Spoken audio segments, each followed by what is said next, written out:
सद्गुरुवे नमः। सद्गुरुवे नमः।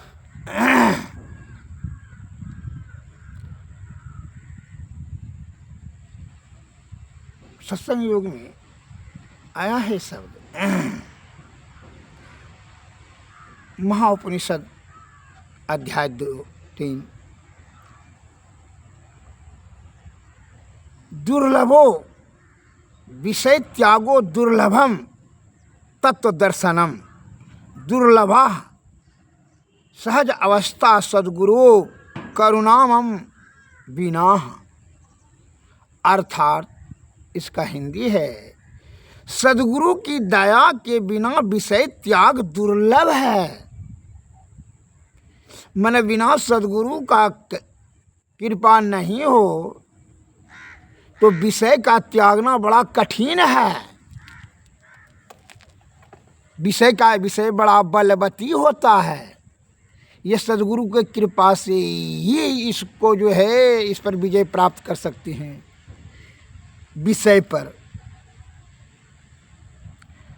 तत्व दर्शन दुर्लभ है और सहज अवस्था दुर्लभ है बिना सद्गुरु के कृपा से। सद्गुरु की यदि कृपा हो जाए तो तत्व दर्शन सुलभ हो जाएगा और सहज अवस्था भी सुलभ हो जाएगा। अर्थात यह जीव आत्मा को परम आत्म प्राप्ति करने की जो है मार्ग निश्चित हो जाएगा। अतः सतोगुण में रह के शुद्धचित्त आत्मा से सद्गुरु की शरण में जाएं और उनकी सेवा शुश्रूषा से श्रद्धा और पूर्ण विश्वास के साथ उनका सेवा करें, उनकी कृपा होगी। और जब उनकी कृपा होगी तभी आपको ये जीवात्मा का परम कल्याण होगा। अर्थात परमात्मा की प्राप्ति करने के लिए युक्ति बताएंगे। उनकी कृपा से विषय को त्यागने की शक्ति प्राप्त होगी और सहज अवस्था और ये तत्व का ज्ञान आपको सब हो जाएगा। अन्यथा विषय बड़ा बलवती होता है। विषय में पढ़ करके आप कतनो होशियार हो जाइए, बुद्धिमान विद्वान हो जाइए, फिर भी जो है आप जीवात्मा को मुक्ति प्राप्त नहीं कर सकेंगे। इसके लिए मैं एक ठो बता देता हूँ, जरा उपमा देता हूँ, जरा लघु कथा कहा करके ध्यान से सुनेंगे। एक सेठ जी बहुत पैसा कमा करके जमा किए थे। एक उनके यहाँ महात्मा जी आए, साधु। अब प्रणाम महात्मा जी, प्रणाम, आइए बैठिए। तो खाना पीना खाएं। महात्मा जी ने को कहा कि एक ज्ञान का बात बताइए महात्मा जी। क्योंकि एक ज्ञान बताने का जो है ना 100 टका खर्च होगा, 100 टका लेते हैं। तो सेठ जी ने कहा ठीक है जी, देंगे 100 टका, बताइए। तो बताया कि जहाँ मन फट जाए,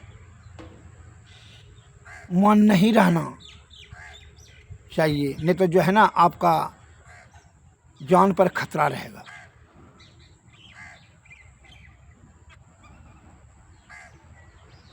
दूसरा जो काम छोटे से हो जाए वह बड़ा को नहीं करना चाहिए, समय की बर्बादी होगा। तीसरा, जिसका इज्जत जाए,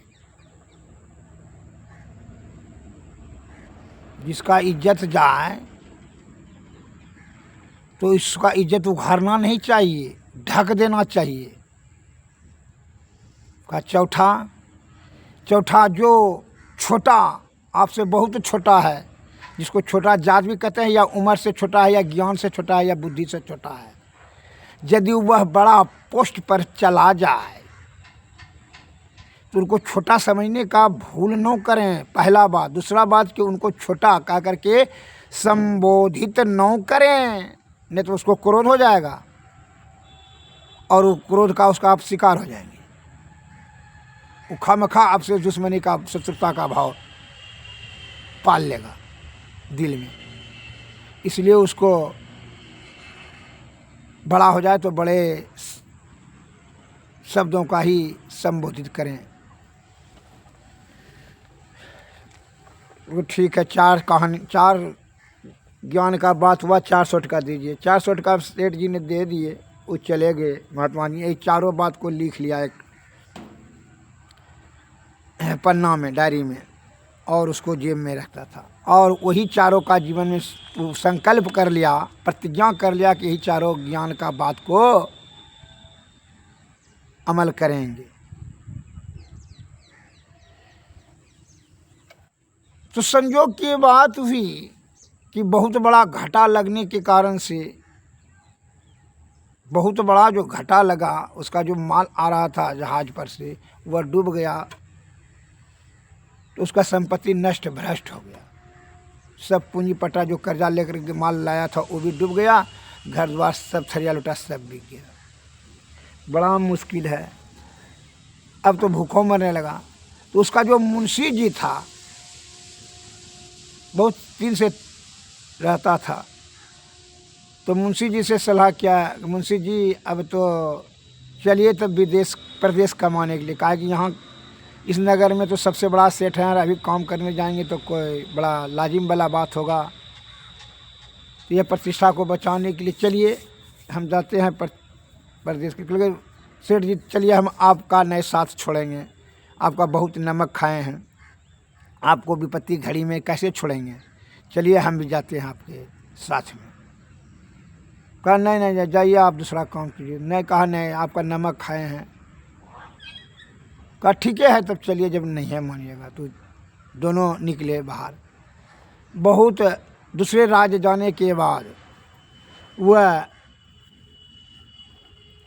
एक जगह बैठे थे बाजार के बाहर में, मंदिर के निकट दोनों बैठे थे। विचार कर रहे थे कि किधर चला जाना चाहिए, जो कि काम धंधा मिले, रोजी रोजगार मिले। इसी पर विचार विमर्श चिंता कर रहे थे।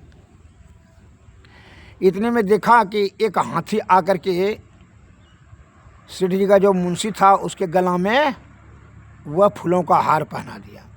उसके पीछे बहुत से नगरवासी भी थे, मंत्री था उस राज्य का, और कर्मचारी सब थे, सिपाही सब भी थे, और पब्लिक सभी साथ में थे। हाथी के पीछे पीछे आए। तो जब हाथी ने देखा कि सेठ जी के मुंशी को जब पहना दिया गले में फूलों का हार, तो मंत्री और सब सिपाही सब आए वो राज का। कहा ठीक है अब आपको राजा बनना होगा इस राज्य का। क्योंकि इसका कारण, इसका कल की यही शर्त हम लोगों का है, राजा को कोई बाल बच्चा नहीं है। इसलिए हम लोग विचार किए पूरे राज्य के बुद्धिमान जनों ने कि हाथी ने जिसको गला में मल्ला पहना देगा उसी को राजा हम लोग मानेंगे। अतः जो है खेली लड़की है, जवान लड़की है, राजा साहब की बेटा तो नहीं है, इसलिए हम लोग आप ही को जो है राजा मान लिए, चलिए। तो सेठ जी भी उनके साथ में जाने लगे। सेठ जी को भी कहा कि नहीं जाइए आप राजा बन गए हैं, अब राजा तो हम कहाँ जाएंगे। सेठ जी को कहा नहीं आपका बहुत दिन नमक खाए, चलिए आइए। बस सेठ जी को भी लेते आए साथ में। तो सेठ जी ने जो है मंत्री का काम को लिखा पढ़ी करने लगा, वही राज का। वो जो है उसका जो मुंशी राजा बन गया, वो राजकुमारी से शादी करा दिया, और वहाँ बड़ा आराम से ठाठ से राजसी से जो है भोगपूर्ण सुखमय पूर्वक जो है जीवन यापन करने लगे। सेठ जी ने को भी जो है वह मंत्री का पद दे करके वो भी बढ़िया से आराम से जीवन बिताने लगे। तो संयोग की बात हुई कि सेठ जी का जो मन में संकल्प था तो उसको राजा कह करके ही बुलाते थे सेठ जी ने। अपने मुंशी जो पहले था, लेकिन अभी महात्मा जी के जो ज्ञान की बात बताए थे उसी के आधार पर चलते थे, तो राजा साहब कहा करके ही बोलते थे। तो जो एक दिन संजोग की बात हुई जो है कि राजा साहब कहीं दूसरे राज्य भ्रमण करने के लिए गए थे राजकीय कार्य हेतु। तो सेठ जी ने देखा कि जो रानी है वह दीवान से साथ जो है के साथ सोई हुई है एक के पलंग पर, और खिड़की खुला था। तो सेठ जी उधर गए शौचालय, तो उधर से जब आ लौट रहे थे तो उसका नज़र पड़ गया कि दीवान के साथ सोई हुई है राजा साहब की रानी, इससे तो बड़ा गलत बात है। तो अब इससे हल्ला करना, तो सेठ महात्मा जी ने कहा जाए जिसका इज्जत जाए उसका जो ढक देना चाहिए, उघाड़ना नहीं चाहिए। उसने मन में सेठ जी ने सोचा कि अगर दूसरा कोई देख लेगा नौड़ी दाए तो हल्ला कर देगा, इसलिए अब इसका इज्जत को बचाना है। अपना चद्दर वो सेठ जी ने वह खिड़की को ढक दिया, अपना चद्दर से चला गया। तो रानी जब जाग करके, दोनों दीवान और रानी जब जाग करके उठी तो देखा कि खिड़की ढका हुआ है चद्दर से, वो मंत्री के चद्दर से, जो कि अपने राजा का जो साथी जो मंत्री था उसी का चद्दर है। तो पहचान लिया कि इसका तो ये तो अपना साथी जो है राजा को तो कहा देगा कि हमारे बारे में कि चरित्रहीन है, या इससे प्रेम करती है, फंस गई है, तो बड़ा हमको जो राजा ने तो फांसी का सजा दे देगा। तो षड्यंत्र किया, इसलिए कहता है तिर्या चरित्र मनुष्य से भाग से वर्षा काले दैवो ना जानती तो मनुष्य कुतः। अब ये जो है जो चरित्रहीन है वह नाना प्रकार का वह जो है दिमाग में उसको षड्यंत्र हो जाता है, वह मिथ्या आरोप लगाने में, वह अपना पाप को बिखेरने में बहुत एक्सपर्ट हो जाती है। उसके इर्द गिर्द में जो आएगा उसको पाप का कलंक चढ़ाइए देगा, नाश करिए कदम मारेगा।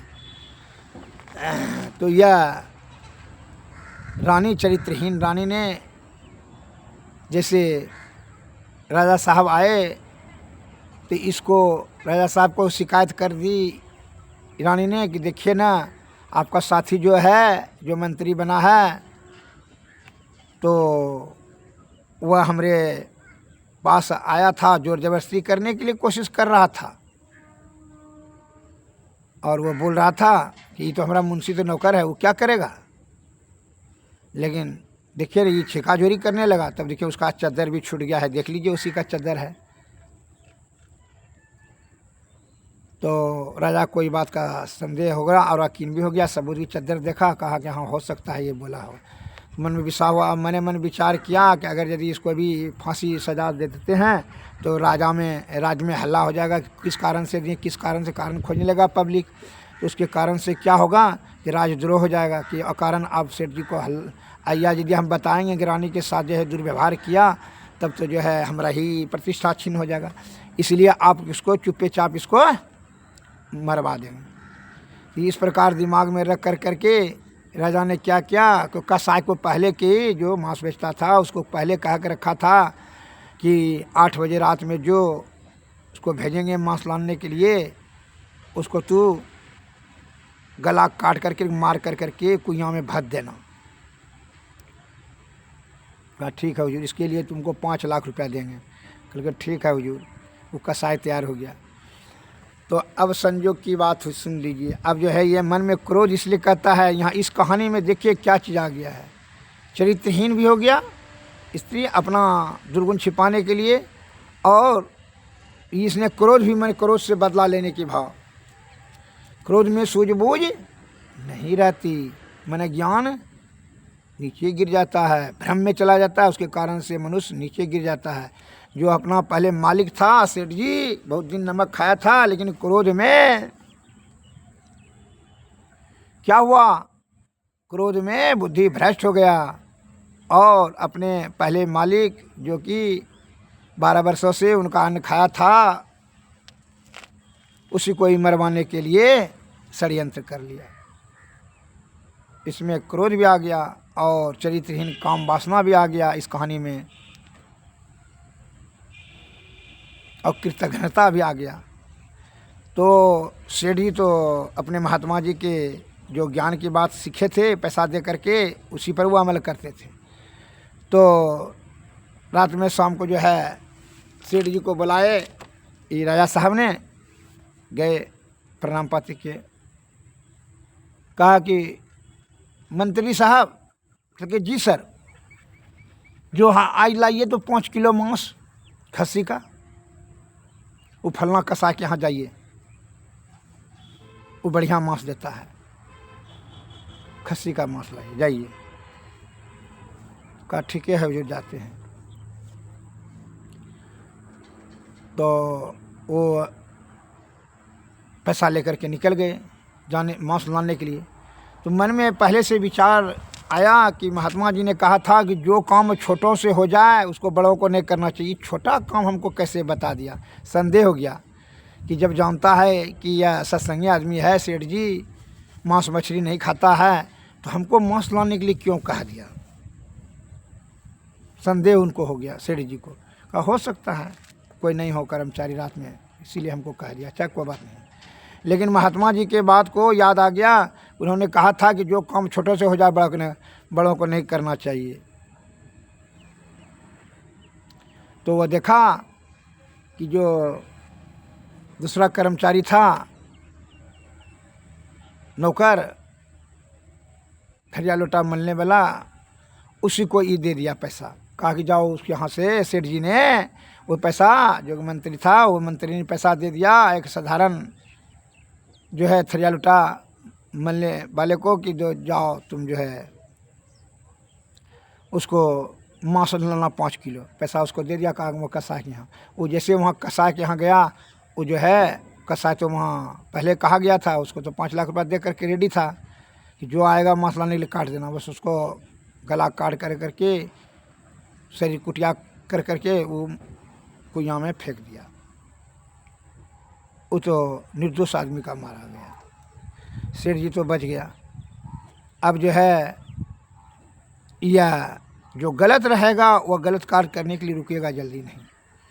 यह रानी तो चरित्रहीन थी, बस देखा क्या कि उस रात भी वो राजा दूसरे काम में फंसा था, तो जो है दीवान के साथ में गलत कार्य करते हुए, प्रेम प्रलाप करते हुए, किसी नौड़ी दाई ने भी उसको कान में कह दिया था राजा साहब को, लेकिन वो विश्वास नहीं किया। जब वो अपने आँख से देख लिया तो विश्वास हो गया। करके बड़ा मुश्किल कर दिए कि जो है न सेठ जी को बेकार हम निरर्थक जो है जान मरवा दिए। ये सिपाही को ऑर्डर दिया कि सेठ जी को बुलाइए, देखे तो कहाँ है। तो सेठ जी उधर से आ रहे थे, आए तो ये कहता है कि हाँ हाँ आ गया सेठ जी। हाँ हाँ, क्योंकि मांस लाने के लिए, क्योंकि मांस लाने के लिए दूसरे को नौकर को दे दिए जो कि बर्तन मलता था। कहा ठीक है किए हैं। तो वो तो पश्चाताप किया कि नौकर को तो मार दिया होगा, उन नौकर को तो मार दिया था, पता लगाया नौकर को मार दिया।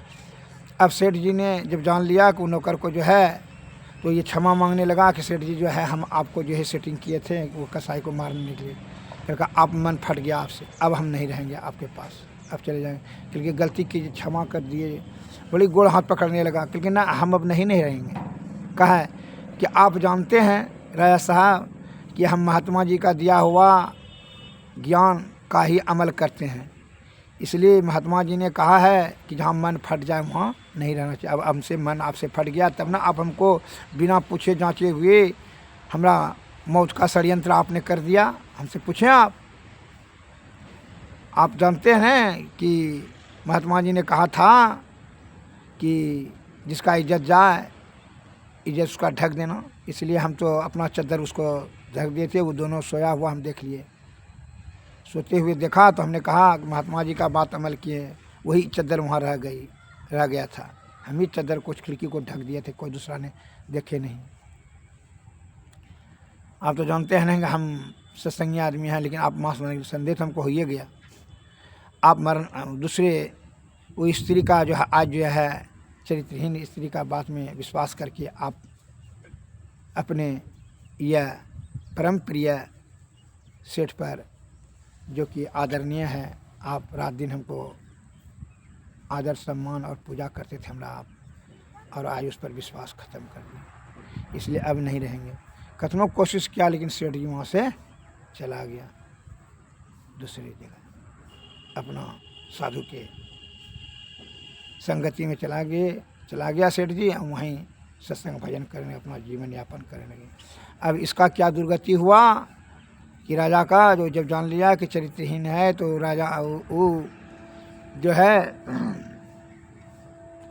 इसको जो है अब रानी का जो है रानी को मरवाने के बारे में सोचा। तो रानी ने भी अब षड्यंत्र कर लिया कि सेठ जी जैसे चला गया, जिसको डाउट हो गया, अब वो मंत्री के साथ में, अब जो दीवान के साथ में मिल करके राजा का हत्या का षड्यंत्र करने लगा ये रानी ने।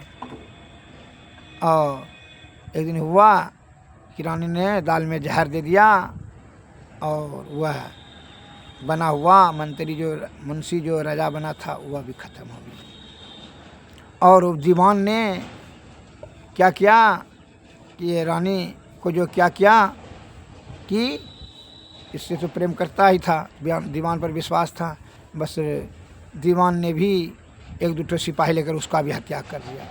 दीवान ने राज पर अपना अधिकार जमा लिया एवं प्रकाश हुआ राज का तहस नहस हो गया। इसी कहता है कि पाप जब एक करेगा तो वह पाप आगीन की तरफ फैलते चला जाएगा।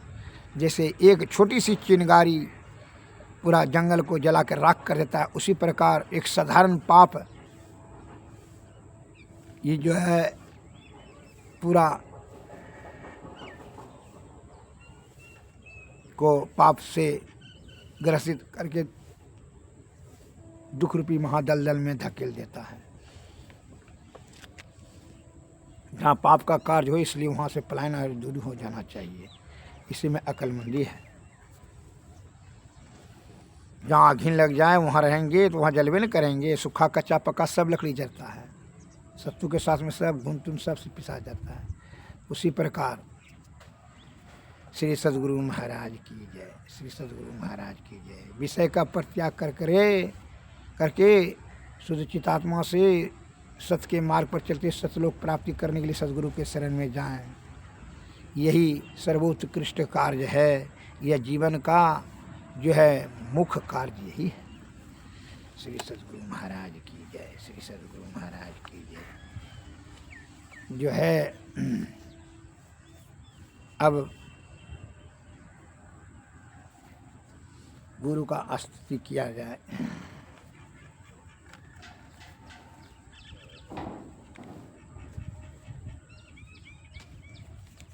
गुरु के कृपा से ही आप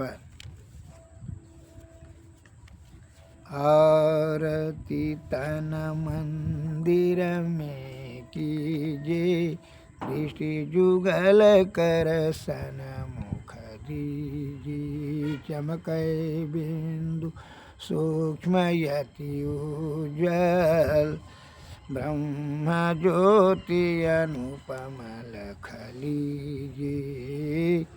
जगमग जगमग रूप ब्रह्मांडा, निरखी निरखी ज्योति तज दीजिए। शब्द सुर अभ्यास सरल तर करि करि सार सवद गहि लीजिए।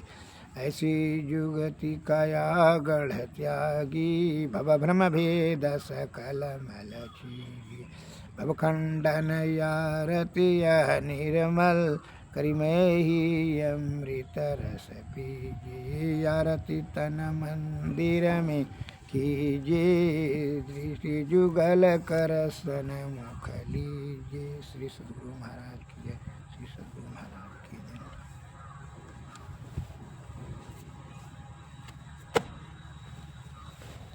नमस्कार।